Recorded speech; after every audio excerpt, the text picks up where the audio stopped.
It is not a reality that Black Americans are being gunned down or in situations where police are overly aggressive and more than white people or Hispanic people. You can look at the numbers yourself. They just aren't there. It happens more often to white people and to Hispanic people by rape, but we don't know any of their names. And I think that that's incredible. Think about the fact that you can name so many Black Americans who were killed at the hands of police officers. Off the top of your head, right? Trayvon Martin, Ahmaud Arbery, I guess you could count just because of he was a former police officer, if you wanted to. And you can go on and on and on. Philando Castile. You can't do the same thing if somebody asks you to name white men that were killed by police officers or Hispanic men that were killed by police officers, because the media doesn't care about those stories, because they don't feed into the leftist media beast. And it's sad that people can't pick up on that people don't see that Black America hasn't figured out that what they're really doing is setting us up for failure, right?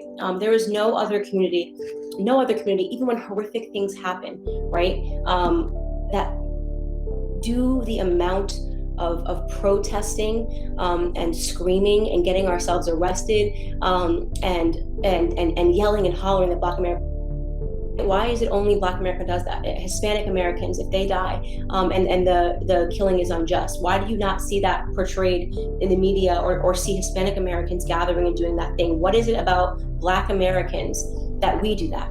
If you're going to say it's our history in this country, there's been tons of discrimination in this country. None of us have lived through it. So please don't give me the BS and all of this stuff about pretending, it's slavery and the Jim Crow laws and all of this stuff, because the truth is people that lived through that didn't act like this. They didn't. The rioting started after the Civil Rights Bill of 1964. The riots that happened across the cities started happening after we actually gained our freedom in a legislative piece. When Jim Crow laws were put to an end is when Black people started rioting, right? So why is it that free Black people in this country are more riotous and more angry, right, than the Black people that were actually living under systemic oppressions?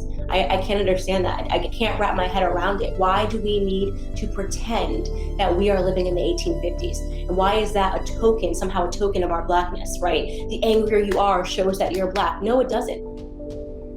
And they had Candace Owens out here talking about how Black Americans are the most pathetic people. We're supporting criminals like him. Family, don't get riled up by Candace Owens. And she's always saying something slick about Black Americans. Remember, don't get into any kind of debate with Candace Owens. Her arguments are bad faith arguments. She don't believe this shit. She's a one-trick pony. She does the same trick every single time. She goes out, says some negative things about Black Americans. The white supremacists prop her up, and they use her as the punching bag.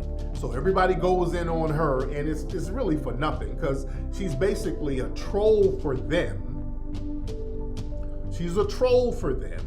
She regurgitates their talking points, and then they prop her up.